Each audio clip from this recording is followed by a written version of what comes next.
السلام علیکم حضرات، سبسکرائب کیجئے مفتی غلام مسعود چینل کو اور اس بیل آئیکن کو دبائیے تاکہ آپ کو ہماری ویڈیوز کی نوٹیفیکیشن ملتی رہے۔ السلام علیکم ورحمۃ اللہ وبرکاتہ۔ الحمد للہ نحمده ونستعینه ونستغفره ونؤمن به ونتوکل علیہ ونعوذ باللہ من شرور انفسنا ومن سیئات اعمالنا، من يهده الله فلا مضل له ومن يضلله فلا هادي له، ونشهد أن لا إله إلا الله وحده لا شريك له، ونشهد أن سيدنا ومولانا محمدا عبده ورسوله. قال الله تعالى في القرآن المجيد: يا أيها الناس إنا خلقناكم من ذكر وأنثى وجعلناكم شعوبا وقبائل لتعارفوا إن أكرمكم عند الله يتقاكم.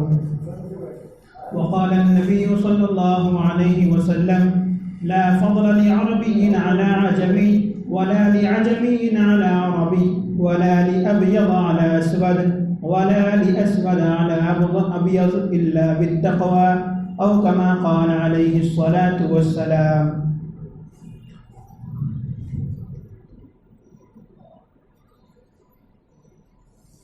یہ جو مہینہ چل رہا ہے یہ ذی قعدہ کا مہینہ ہے. اس کے بعد جو مہینہ آئے گا ذی الحجہ ہوگا اور اسلامی تاریخ کا آخری مہینہ ہوگا. اس کے بعد محرم شروع ہوگا اور محرم اسلام کا اور مسلمانوں کا نیا سال ہے اور ذی الحجہ سب سے آخری سال ہے. جس طرح انگریزی مہینوں میں جنوری پہلا مہینہ ہے اور دسمبر آخری مہینہ ہے، اسی طرح اسلامی تاریخ میں محرم پہلا مہینہ ہے اور ذی الحجہ جس میں حج کیا جاتا ہے اور قربانی ادا کی جاتی ہے وہ آخری مہینہ ہے. تو یہ 11واں مہینہ ہے. اللہ تبارک و تعالیٰ نے قرآن کریم میں ارشاد فرمایا: ان عدت الشہور عند اللہ 12 شہرا، کہ اللہ کے نزدیک 12 مہینے ہیں جس میں سے یہ 11واں مہینہ چل رہا ہے. سلسلہ چل رہا ہے حج کا. بیت اللہ کی تعمیر کا سلسلہ، پھر کس طرح وہاں پہ لوگ آباد ہوئے اور کس طرح زمین پوری دنیا میں بچھائی گئی، پھر حج کرنے کی کیا فضیلت ہے اور پیسے ہونے کے باوجود حج پر نہ جانے کی کیا وعیدیں ہیں اور کیا سزائیں ہیں، وہ تمام باتیں آ چکی ہیں. بات چل رہی تھی حجۃ الوداع کی، یعنی آپ صلی اللہ علیہ وسلم کے آخری حج کی. تو آپ صلی اللہ علیہ وسلم کا آخری حج سن 10 ہجری میں ہوا، یعنی آپ صلی اللہ علیہ وسلم مکہ چھوڑ کر مدینہ قیام پذیر ہونے کے 10ویں سال میں آپ صلی اللہ علیہ وسلم نے اپنا آخری حج فرمایا. اس سے پہلے فتح مکہ ہوا اور فتح مکہ سن 8 ہجری میں ہوا اور سن 9 ہجری میں آپ صلی اللہ علیہ وسلم نے سن 9 ہجری یعنی ہجرت کے 90 سال، سن 9 ہجری میں آپ صلی اللہ علیہ وسلم نے حضرت ابو بکر رضی اللہ عنہ کی عمارت میں صحابہ کرام کو حج کرنے کے لیے بھیجا اور ساتھ ساتھ کچھ اعلانات بھی بھیجے. کچھ جو معاہدے ہوئے تھے کفار سے پہلے ہوئے تھے اس میں معاہدے کی کچھ منسوخی بھی تھی کہ یہ جب تم ہار چکے ہو اور تمہارا قبضہ ختم ہو گیا ہے تو اب معاہدہ ختم کیا جاتا ہے. اور بہت سے اعلانات جو آپ صلی اللہ علیہ وسلم کو کرانے تھے حضرت ابوبکر رضی اللہ عنہ کو کہلا کر بھیجے اور پھر اس کے بعد حضرت علی رضی اللہ عنہ کو بھیجے کہ جا کر یہ باتیں وہاں اعلان کر دو. یہ تمام تفصیلات آئیں گی. تو آپ صلی اللہ علیہ وسلم کے تعلق سے آپ نے سنا پیوستہ جمعے میں کہ آپ صلی اللہ علیہ وسلم اپنے صحابہ کرام کو لے کر اور اپنی ازواج مطہرات جو زندہ تھی ان کو لے کر چلے آخری حج کے لیے، حجۃ الوداع کے لیے۔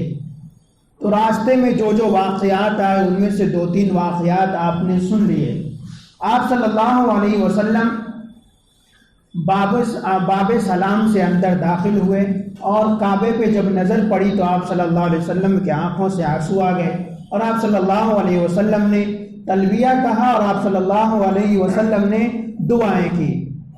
تو یہاں دعا کی قبولیت کی جگہ ہے کہ جب آپ کی نظر پڑے تو مکمل ادب و احترام سے کعبہ کو دیکھیں، اللہ کے گھر کو دیکھیں، اور پھر اللہ کی تکبیر اور تسبیح بیان کریں اور جو آپ کو مانگنا ہے وہ مانگیں۔ اس کے بعد معاملہ آتا ہے آپ کی باری آئے گی طواف کرنے کی۔ طواف میں بھی آپ کو دنیا کی باتیں نہیں کرنا ہے، ضرورت کے تحت آپ اپنے بازو والے سے بات کر سکتے ہیں، اور زیادہ تر آپ اپنے سامنے دیکھیں یا پھر کعبۃ اللہ کو دیکھیں اگر جان کو خطرہ نہ ہو۔ عمرہ میں کوئی خطرہ نہیں ہوتا، عام دنوں میں جو عمرہ کے لیے جاتے ہیں، لیکن حج میں خطرہ ہوتا ہے کہ آپ ادھر ادھر توجہ دیں گے دب جائیں گے، تو اس لیے آپ کو مکمل محتاط طریقے سے طواف کرنا ہے۔ طواف 2 چیزوں کا نام ہے، ایک اجتماع ہے، ایک رمل ہے، یعنی کہ ایک اکڑ کے چلنا ہے، ایک تو معمولی انداز میں چلنا ہے، اور اجتماع کہتے ہیں کہ اکڑ کے چلنا ہے۔ یہ اس وقت آپ صلی اللہ علیہ وسلم نے صحابہ کو حکم دیا تھا کہ وہاں جب آپ لوگ جانا، یعنی 9 ہجری میں حضرت ابوبکر رضی اللہ عنہ جب گئے تو آپ صلی اللہ علیہ وسلم نے صحابہ کو بتا دیا تھا اس طرح چلنا کہ کفار کو پتہ چلے کہ آپ لوگ کمزور باز ہیں، بوڑھے بھی ہیں، لیکن ان کو پتہ چلے کہ آپ طاقتور قوم ہیں، طاقتور مسلمان ہیں، اس طرح اکڑ کے چلے، اور بالکل چھوٹے چھوٹے قدموں سے۔ میں کیسے کھڑے ہو کے بتا سکتا ہوں، وہاں جائیں گے تو آپ دیکھ سکیں گے۔ ہم لوگوں کو تو ہمارے استاد جس طرح بتا رہے ہیں، لیکن ہمارے استاد چل کے بتائیں کہ کس طرح وہاں چلنا ہے، لیکن یہاں سے میں نہیں چل سکتا۔ تو اجتباع اور رمل 2 چیزوں کا نام ہے کہ ایک آرام سے چلنا ہے، 3 مرتبہ میں 4 مرتبہ میں 3 مرتبہ میں اکڑ کے طواف کرنا ہے، سینہ تان کے چلنا ہے کہ آپ یہ نہ محسوس ہو آپ کو کہ آپ بالکل نحیف اور کمزور ہیں۔ وہ ایک کفار کو ایک رعب بتانا تھا، یہ آپ صلی اللہ علیہ وسلم کی سنت یہ جاری ہو گئی ہے۔ پھر آپ اس میں بہت سے طریقے ہیں جو مسلمانوں میں غلط رائج طور پر عام ہے۔ مثلا یہ دیکھیے کہ جب کنکری مارنا ہے شیطان کو جب کنکری ماری جاتی ہے تو بس ایک سنت ابراہیم ہے، سنت ابراہیمی ہے، وہ ادا کرنا ہے، چھوٹی کنکری لینا ہے اور مارنا ہے۔ بعض احباب کو دیکھا جاتا ہے کہ وہ اپنی چپل اتار کے مارتے ہیں، وہ شیطان تھوڑی ہے وہاں پہ حضرت ابراہیم علیہ السلام کو شیطان نے بھٹکایا تھا، اس لیے ایک پتلا نما پتھر پہلے بچھا ہوا تھا، ایسے لمبائی میں تھا، لیکن اب اس کو کھڑا کر دیے لوگوں کی بھیڑ اور سہولت کی وجہ سے۔ تو بس ایک رسم ادا کرنا ہے، کیا کرنا ہے؟ بس ایک رسم ادا کرنا ہے، وہاں پہ کوئی شیطان ہوتا نہیں ہے۔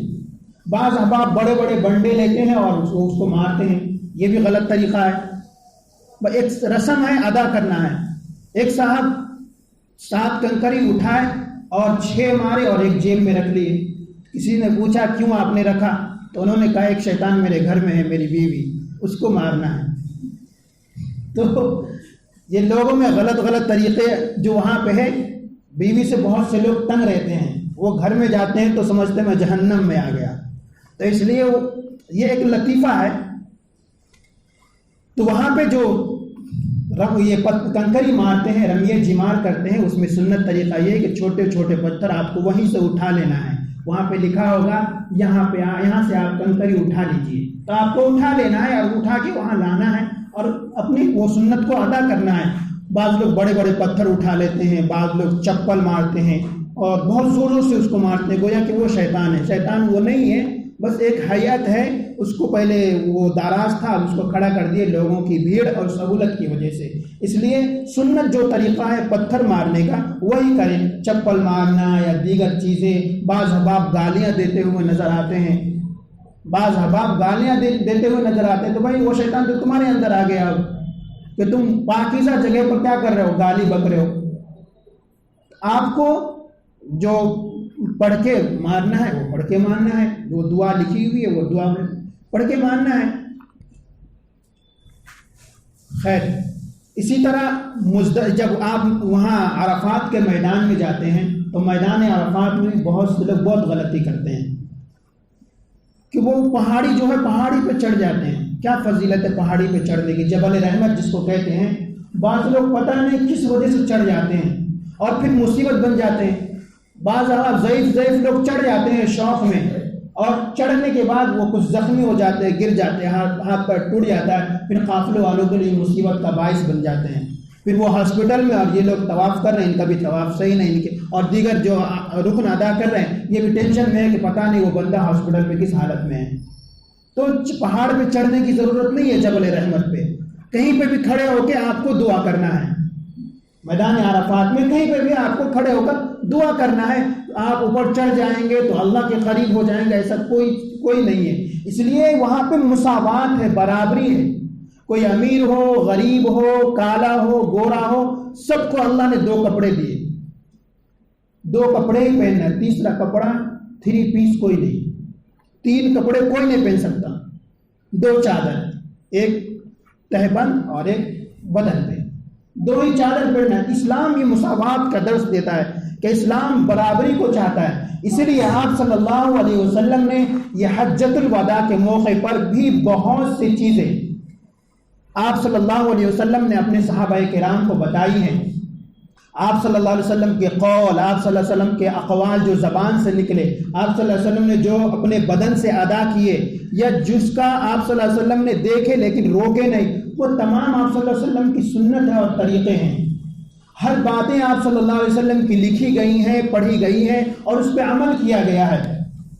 تو آپ صلی اللہ علیہ وسلم حجۃ الوداع کے لیے سن 10 ہجری میں روانہ ہوئے۔ سن 9 ہجری میں صحابہ کرام حضرت ابوبکر رضی اللہ عنہ سے کہہ دیا تھا، جب پہلا قافلہ حج کے لیے روانہ کیا 9 ہجری میں، تو کہہ دیا تھا کہ یہ بھی اعلان کر دینا وہاں کہ آئندہ آنے والا جو سال ہے آپ صلی اللہ علیہ وسلم حج کے لیے آ رہے ہیں، اور جس کو حج کے لیے آنا ہے اور جس کو حضور سے سوالات کرنا ہے، دین کی معلومات کرنا ہے، دین سیکھنا ہے، وہ حج کے موقع پر جمع ہو جائے۔ تو سن 10 یہ پورے سال یہ اعلان ہوتا رہا۔ تو جس سال آپ صلی اللہ علیہ وسلم حجۃ الوداع یعنی اپنا آخری حج، حجۃ الوداع کو حجۃ الوداع اس لیے کہتے ہیں کہ اس کے بعد، اس حج کے بعد آپ صلی اللہ علیہ وسلم دنیا میں نہیں رہے، اس لیے کہ آپ صلی اللہ علیہ وسلم نے خود فرمایا، الا دیکھو سنو، مجھے نہیں معلوم، واللہ لا ادری، کہ مجھے نہیں معلوم کہ میں آئندہ سال یا آئندہ تم سے ملاقات کر سکوں یا نہ کر سکوں۔ آپ صلی اللہ علیہ وسلم نے قسم کے ذریعے یہ بیان فرمایا۔ اس لیے اس حج کو حجۃ الوداع کہتے ہیں کہ یہ ایک تو آپ صلی اللہ علیہ وسلم کا آخری حج ہے، اور دوسرا یہ کہ آپ صلی اللہ علیہ وسلم اس کے بعد حج کیے ہی نہیں۔ تو آپ وداع یعنی جس کو ودا کرتے ہیں، آپ روانہ کرتے ہیں، تو اس کو الوداعی باتیں کہتے ہیں، بھائی اچھے سے رہنا، اچھے سے رہنا، وہ چند نصیحتیں کرتے ہیں اپنے بچوں کو، بھائی پڑھائی پہ دھیان دینا، جھگڑنا نہیں۔ اسی طرح آپ صلی اللہ علیہ وسلم بعض روایت میں 2 خطبے دیے، لیکن بعض روایت میں امام شافعی رحمۃ اللہ علیہ کہتے ہیں کہ حج میں 4 خطبے ہیں، اور بعض مقامات پر اگر مکمل خطبے کو جو حج میں آپ صلی اللہ علیہ وسلم نے صحابہ کے درمیان جو بیان دیا، خطبہ دیا حج کے اندر، ٹوٹل 7 ہے، جس میں سے کچھ خواتین کے لیے الگ جو گوشہ تھا وہاں جا کر آپ صلی اللہ علیہ وسلم نے پردے میں خطبہ دیا، اس کو بھی محدثین اور فقہاء نے شمار کیا ہے۔ لیکن اصل 2 خطبے، ایک یہ منی کے اندر اور ایک عرفات کے اندر۔ عرفات کے اندر آپ صلی اللہ علیہ وسلم نے جو خطبہ دیا وہ خطبہ تاریخی ہے، اور آج کے دور میں بھی یہ خطبہ دیا جاتا ہے، اور دوسرا خطبہ بھی آج کے دور میں، یہ 2 خطبے مشہور ہیں اور یہ 2 خطبہ آج بھی دیا جاتا ہے۔ تو آپ صلی اللہ علیہ وسلم اپنا آخری حج فرما رہے ہیں، اور صحابہ کرام کی تعداد کتابوں کے مطابق، احادیث اور تاریخ کی کتابوں کے مطابق 1,40,000 حج کے موقع پر جمع ہے۔ بعض لوگ جو یہ اپنے بیانات میں کہتے ہیں کہ صحابہ کی تعداد 1,24,000 تھی، ان کی یہ قول غلط ہے، ان کا قول یہ غلط ہے، اور تعداد زیادہ تھی، کیونکہ آخری حج کے موقع پر آپ صلی اللہ علیہ وسلم کے ساتھ جو صحابہ حج کر رہے ہیں 1,40,000 جمع ہیں۔ آپ صلی اللہ علیہ وسلم کوئی بات ارشاد فرماتے ہیں تو دو صحابی مل کر پیچھے بیان کر رہے ہیں، وہ پیچھے بیان کر رہے ہیں کہ آپ صلی اللہ علیہ وسلم نے کیا بیان فرمایا۔ تو یہ تمام ایسا مجمع تھا، پھر لوگ اپنے اپنے سوالات پوچھے، کس طرح ہمیں یہ کرنا ہے، کس طرح۔ آپ صلی اللہ علیہ وسلم نے زندگی کے ہر رخ کو بتایا اس میں کہ تم کو جو پوچھنا ہے پوچھ لو، آئندہ سال خدا کی قسم میں آپ سے ملاقات کر سکوں یا نہ کر سکوں مجھے پتہ نہیں ہے۔ تو صحابہ کرام نے جان لیا۔ دوسری چیز، حجۃ الوداع کو حجۃ الوداع اس لیے بھی کہتے ہیں کہ یہاں پر اسی موقع پر جب آپ صلی اللہ علیہ وسلم عرفات کے میدان میں ہیں تو قرآن کی آخری آیت نازل ہوئی، اور اسلام کا سب سے آخری حکم وہی ہے۔ آخری آیت اسلام کے تعلق سے اللہ کی طرف سے جو نازل ہوا، اليوم اکملت لکم دینکم واتممت علیکم نعمتی ورضیت لکم الاسلام دینا، کہ آج کے دن ہم نے تمہارا دین تم پر مکمل کر دیا، یعنی اب کوئی شرعی حکم نازل آپ پر نہیں ہوگا قرآن کے اعتبار سے، اور اس دین اسلام کو میں نے پسند کر لیا، اور اس لیے اسلام کے علاوہ کوئی دوسرا طریقہ اختیار کرے گا، دوسرے مذہب اور ریلیجن کے طریقے کو فالو کرے گا تو وہ قابل قبول نہیں ہوگا اور آخرت میں اس کی گرفت ہوگی۔ اس لیے جو طریقے مسلمانوں میں غلط رخ سے آئی ہیں وہ طریقے غلط ہیں، اور اس کو چھوڑنا واجب اور فرض ہے۔ تو آپ صلی اللہ علیہ وسلم نے کہ خطبے میں یہ بات آئی، تو آپ صلی اللہ علیہ وسلم نے بہت سی چیزوں کو، اور یہ فرمایا آپ صلی اللہ علیہ وسلم نے کہ سنو، امر الجاہلیہ، کہ جاہلیت کے رسم و رواج کو تحت قدمی موضوع، میں اپنے پیر کے نیچے آج روند رہا ہوں، کہ جاہلیت کے زمانے میں، جہالت کے زمانے میں جو رسم و رواج عام تھی، ان رسم و رواج کو، ان طور طریقوں کو آج کے دن اپنے پیروں تلے روند رہا ہوں، یعنی ختم کر رہا ہوں، آج کے بعد سے ان پر عمل نہیں کیا جائے گا۔ تو پہلی چیز آپ صلی اللہ علیہ وسلم نے بیان فرمائی شرک، کہ یہ بھی جہالت کی چیزوں میں سے ہے۔ آپ صلی اللہ علیہ وسلم کو آج اس دن سے 24 سال پہلے جو نبوت ملی، تقریباً 24 یا 27 سال پہلے نبوت ملی، تو اس میں آپ صلی اللہ علیہ وسلم نے شرک کو ختم کیا، اور آخری میں اعلان فرما دیا کہ شرک کی اللہ معافی نہیں کریں گے، اور شرک کو میں ختم کر کے جا رہا ہوں۔ شرک کسے کہتے ہیں؟ اللہ کے ساتھ کسی اور کو حاجت روا اور مشکل کشا قرار دینا، کہ یہ بھی فلاں کام کرنے والے ہیں، یہ ان کے پاس گئے تو یہ کام ہوگا، وہ کر دینے والے ہیں، وہ کر دینے والے ہیں۔ اللہ تبارک و تعالیٰ نے کہا کہ یہ تمام چیزوں کا کرنے والا میں ہوں، جب تمہیں تکلیف دیتا ہوں تو کوئی تم کو بچا نہیں سکتا جب تک میں نہ چاہوں۔ تو یہ شرک ہے، اور شرک اسی لیے کہ اللہ کے ساتھ کسی کو قرار دینا کہ وہ بھی مدد کرنے والا ہے، اسی کو شرک کہتے ہیں۔ تو سب سے پہلے آپ صلی اللہ علیہ وسلم نے اپنے آخری حج میں اسی کی نشاندہی کی کہ شرک اللہ کو قابل قبول نہیں ہے۔ اگر ہم غیروں کے ساتھ، غیر مسلموں کے ساتھ ہمارا رہنا سہنا ہے، اور اگر وہ لوگ اپنے مندروں میں جا کر سر جھکا رہے ہیں تو تم اپنے اولیاء اللہ کی قبروں کے سامنے جا کر سر مت جھکایا کرو، کیونکہ یہ شرک ہے۔ اللہ یہ پیشانی جو دی ہے اللہ پاک نے ایک واحد قہار اور ایک رب الجلال کے سامنے جھکنے کے لیے دی ہے۔ اس لیے اکبر الہ آبادی نے کہا کہ ہر چیز مسبب سبب سے مانگو، منت سے، خوشامد سے، ادب سے مانگو، کیوں غیر کے آگے ہاتھ پھیلاتے ہو؟ بندے ہو اگر رب کے تو رب سے مانگو۔ تو پہلا خطبہ آپ صلی اللہ علیہ وسلم نے یہ دیا کہ شرک کی معافی نہیں۔ دوسرا خطبہ جو آپ صلی اللہ علیہ وسلم نے دوسری چیز جو نصیحت کی، وہ تمام قبائلی جو لوگوں میں یہ اختلافات تھے اور قبائلی فخر اور پراؤڈ وہ میں رہتا تھا کہ ہم تو سید خاندان سے، ہم لوگ کیا ہیں، شیخ ہیں، ہم لوگ فلاں ہیں، اس کو آپ صلی اللہ علیہ وسلم نے ختم کیا 2 چادروں کے ذریعے۔ کہ کوئی نہیں. اور آپ صلی اللہ علیہ وسلم نے فرمایا کہ لا فضل لعربی علی عجمی ولا لعجمی علی عربی ولا لابیض علی اسود ولا لاسود علی ابیض الا بالتقوی. اور فرمایا ان اکرمکم عند اللہ اتقاکم. ہوتا یہ تھا کہ قریش کے لوگ جو بیت اللہ کے مجاور تھے, بیت اللہ کی نگرانی کرتے تھے, حرم کی نگرانی کرتے تھے, یہ لوگ اپنی دادا گیری کرتے تھے وہاں پر.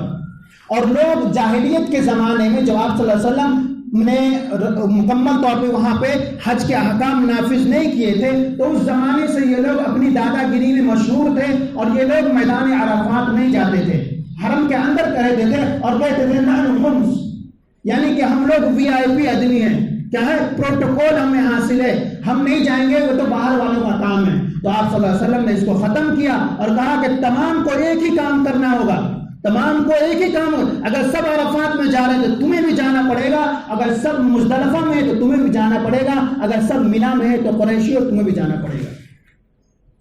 کسی خاندان کی دادا گیری اسلام میں نہیں ہے کہ فلاں سید خاندان سے ہے تو کیا کریں, وہ کتنا بھی بڑا گناہ گار اور معاف کر دیا جائے. تو اسی زمانے میں یہ ہوتا تھا کہ قریش کے خاندان کے لوگوں میں اگر کوئی قتل ہو جاتا, قریش کا کوئی قتل ہو جاتا, تو اس کے بدلے میں دوسرا قریشی یعنی کہ غیر قریشی, مثلا آپ شیخ ہیں, عرفان بھائی شیخ ہیں اور ایک قریشی ہے, تو قریشی کو عرفان بھائی نے قتل کیا, تو اب عرفان بھائی اور فرقان بھائی ان کے رشتہ داروں سے 2 جنے کو قتل کیا جائے گا ایک قریشی کے بدلے میں. اور اگر کسی قریشی نے غیر شیخ کو قتل کیا یعنی ایک کو قتل کیا, تو اس کے بدلے میں قریشی کو قتل نہیں کیا جائے گا. ان کا اپنا قانون تھا, اپنا بنایا ہوا قانون تھا. کس کو قتل کیا جائے گا؟ ان کے پاس جو غلام رہیں گے, باندی رہیں گی, جو دوسرے بکے ہوئے ذلیل ترین لوگ, ان کو قتل کیا جائے گا. قریش میں سے قتل نہیں کیا. آپ صلی اللہ علیہ وسلم نے اس کو ختم کیا. اسی کو کہتے ہیں قبائل تعصب. آپ اگر پونا کے ہیں, آپ بھی مسلمان ہیں, فرقان بھائی گجرات کے ہیں ایگزامپل, تو فرقان بھائی مسلمان ہیں, لیکن ان کو بری نظر سے دیکھنا کہ یہ گجراتی لوگ ہیں, ہم تو ہیں پونا والے. اسلام نے اس کو حرام قرار دیا ہے کہ صوبائی عصبیت ناجائز ہے, اس سے مسلمانوں میں نفرت پیدا ہوتی ہے. اسی کو اسلام نے ختم کیا. شولہ پوریوں کو بری نظر سے دیکھتے ہیں, اور خود پونا والے ہیں تو بہت فخر سے سر بلند کر کے بیٹھے رہتے ہیں. اسلام نے اس کو ناجائز قرار دیا, اور اسلام نے کہا لا فضل لعربی علی عجمی ولا لعجمی علی عربی ولا لابیض علی, کسی گورے کو کالے پر, کسی کالے کو گورے پر, کسی عربی کو عجمی پر, کسی عجم کے رہنے والے کو عرب پہ رہنے والے پر کوئی فضیلت نہیں ہے. تقوی ہاں فضیلت ہے تو اللہ کے نزدیک یہ کتنا ڈرنے والا ہے, کتنا نیک ہے, کتنا صالح ہے, اس کو فضیلت ہے. اس لیے آپ صلی اللہ علیہ وسلم نے جب حجۃ الوداع میں مکے میں داخل ہوئے, آپ صلی اللہ فتح مکہ میں آپ صلی اللہ علیہ وسلم نے فتح مکہ کے موقع پر داخل ہوئے, تو حضرت بلال جو سب سے کالے ہیں, سب سے کمزور ہیں, سب سے مظلوم ہیں, ان کو اٹھایا اور کہا بلال کعبے کی چھت پہ چڑھو اور اذان دو. اگر ان قبائلی اور صوبائی اور ریاستی اور اسٹیٹ کے اعتبار سے فخر حاصل ہوتا کہ نہیں ہم پونا والے ہیں, سب سے آگے ہم ہوں گے پہلی صف میں, اور اس کے بعد شولہ پور والے ہوں گے, اس کے بعد ممبئی والے ہوں گے, نہیں, اس کو ختم کیا آپ صلی اللہ علیہ وسلم نے. وہی ختم کر کے بتا دیا کہ میں جاہلیت کی رسموں کو, یہ تمام چیز ایک دوسرے کے اسٹیٹ والے سے نفرت کرنا, یہ جاہلیت کی چیزیں ہیں, اسلام میں اس کا کوئی اصل نہیں ہے. اس کو آپ صلی اللہ علیہ وسلم نے ختم کیا. حضرت بلال رضی اللہ تعالیٰ نے کعبے پر کھڑا کیا اور کہا اذان دو. کیا کہا؟ اذان دو. بلال اذان دو. بالکل کالے ہیں. اور یہی نہیں, جو قریش کے لوگ تھے, سردار تھے, پہلے جو سردار رہ چکے تھے اور ابھی اسلام قبول نہیں کیے تھے, لیکن وہ قبضے میں آ چکے تھے, ان کی حکومت گر چکی تھی کیونکہ فتح مکہ ہوا تھا. تو ایک آدمی کھڑے ہو کر کہتا ہے اپنے باپ کو کہتے ہوئے کہ اے میرا باپ, اچھا ہوا کہ تو یہ دن آنے سے پہلے مر گیا, یہ دن دیکھنے سے پہلے تو مر گیا, کہ ہم دیکھ رہے ہیں کہ ایک کالا آدمی کعبے کی دیوار پہ چڑھ کے, جس کی کوئی حیثیت نہیں ہے, جس کے باپ کا پتہ نہیں ہے, ماں کا پتہ نہیں ہے, وہ آدمی کھڑے ہو کر اذان دے رہا ہے. بعد میں وہ صحابی چند دنوں بعد مسلمان ہو گئے تھے. تو یہ صوبائی جو عصبیت ہے، ہم تمام مسلمان ہیں، چاہے آپ ممبئی کے ہوں یا تھانے کے ہوں یا گجرات کے ہوں یا آسام کے ہوں یا بنگال کے ہوں یا آپ دیگر ریاست کے ہوں، کسی سے نفرت کرنا اس کے اسٹیٹ ہونے کے اعتبار سے اسلام نے ناجائز قرار دیا ہے۔ اور آپ صلی اللہ علیہ وسلم نے اپنے آخری خطبے میں اسی پر نشاندہی کی ہے کہ یا ایھا الناس، قرآن میں بھی اللہ فرمایا، اور یہ آیت بھی آپ صلی اللہ علیہ وسلم نے حجۃ الوداع کے موقع پر بیان فرمائی کہ یا ایھا الناس انا خلقناکم من ذکر و انثی، کہ اے لوگو میں نے تمہیں ایک میل اور فیمیل سے پیدا کیا ہے، آدم اور حوا سے پیدا کیا ہے، تم سب اسی کی اولاد ہو، کس بات کا غرور اور کس بات کا فخر تمہیں ہے؟ اور آپ صلی اللہ علیہ وسلم نے فرمایا، اللہ تبارک و تعالیٰ نے فرمایا کہ یا ایھا الناس انا خلقناکم من ذکر و انثی وجعلناکم شعوبا وقبائل لتعارفوا، تمہیں قبیلوں میں اور تمہیں اسٹیٹ کے اعتبار سے اس لیے ہم نے بنایا تاکہ تم ایک دوسرے کو پہچان سکو کہ یہ شیخ ہیں، یہ سید ہیں، اور یہ کیا ہیں، یہ آرکٹ ہیں اور وغیرہ وغیرہ، یہ باغبان ہیں، یہ ایک دوسرے کی پہچانت کے اعتبار سے، نہ کہ پراؤڈ فیل کرنے کے اعتبار سے کہ گھمنڈی آ جائے کہ ہم تو سید ہیں۔ اسلام نے اس کو ختم کیا۔ تو آپ صلی اللہ علیہ وسلم کا پہلا خطبہ یہ تھا کہ کسی کو کسی پر فضیلت نہیں ہے، کوئی کالا بھی ہے، اس لیے آپ صلی اللہ علیہ وسلم کی روایات سے ہے کہ اگر کوئی کالا کلوٹا آدمی بھی تمہارے اوپر امیر بنایا جائے تو اس کو تم کیا کرو، اس کو امیر مانو، اس کو کیا کرو، امیر مانو۔